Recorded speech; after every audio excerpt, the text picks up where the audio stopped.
नमस्कार। आज हम ये ट्रांजिस्टर वाला बोर्ड है, बहुत पॉपुलर है अभी, काफ़ी एम्पलीफायरों में यही रहता है और पहले इसी तरह के चलते थे, इस तरह के ट्रांजिस्टर रहते थे। और अभी आज के समय में ज़रा ट्रांजिस्टर अपग्रेड हो गए हैं तो छोटे साइज में आने लग गए हैं, दूसरे तरह के ये भी आते हैं और इनमें भी कई तरह के आते हैं। ये 3773 है और 3055 भी आता है, 2-3 तरह में आते हैं ये नंबर में और सेम इसी तरह के रहते हैं। तो इस बोर्ड के बारे में, क्लास AB में बना हुआ बोर्ड रहता है। पहले ये दूसरे तरह से बना हुआ आता था, जो कैबिनेट रहता था उस पर लगती थी बाहर, तो वहाँ ये अटैच होते थे। अब ये क्या हो गया, अंदर ही आपका फिट हो जाएगा और हीट सिंक बढ़ा दी गई है इसमें, देख रहे हैं आप, इस तरह से हीट सिंक हो गई है। इस बोर्ड को लेने का फायदा तो यही है कि सभी कुछ इसी में मिल जाता है। इसमें एक ट्रांसफार्मर अटैच करना होता है आपको और एक ब्लूटूथ मॉड्यूल, बस आपका एम्पलीफायर तैयार हो जाता है। इसमें सभी कुछ इनबिल्ट है और क्या क्या चीज़ें हैं वो बता दे रहे हैं। जो पहले से आते थे कुछ बोर्ड, अपग्रेड किया हुआ है, क्योंकि आज के डेट में ब्लूटूथ पैनल, पहले क्या होता था MP3 मॉड्यूल आता था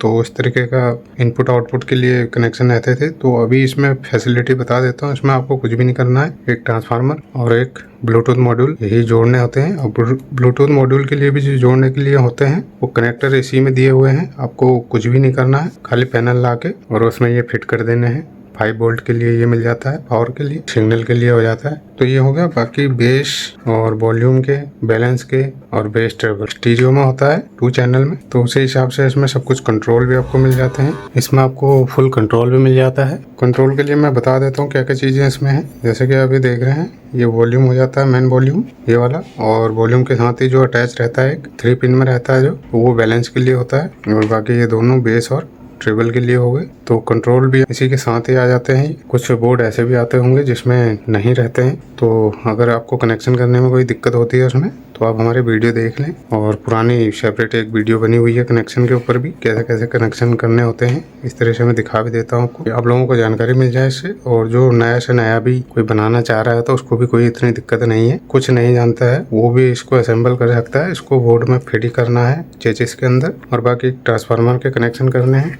कनेक्शन यहाँ पे बता देते हैं।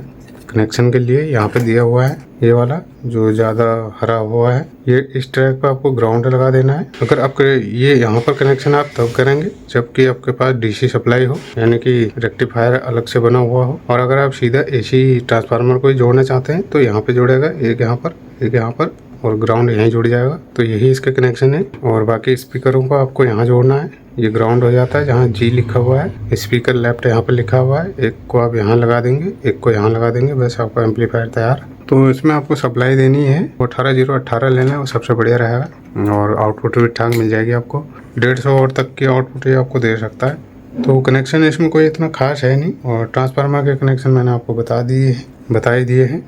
और बाकी ब्लूटूथ के लिए यहाँ पर हो जाएगा। इसमें 260 वाट लिखा हुआ है, लेकिन आप 150 वाट माने इसको। 3055 का बोर्ड है ये, 3055 और 3773 इस पर सब चल जाएगा। कभी अगर आपका ट्रांजिस्टर ख़राब भी हो जाते हैं तो आप इसमें, अगर 3773 नहीं मिल रहा है तो आप इसमें 3055 भी लगा सकते हैं, कोई दिक्कत नहीं है, सेम काम करेगा। और बाकी कंपोनेंट ठीक ठाक ही लगे रहते हैं इसमें भी। सस्ता ही बोर्ड होता है, कम से कम ऐसी हो गई 500-600, और उससे कम में भी मिल सकता है। हर सब जगह का अलग अलग हिसाब किताब है। तो आपका मतलब 1000 रुपये में एम्पलीफायर बन जाता है ये। अब स्पीकर की चॉइस आपकी है।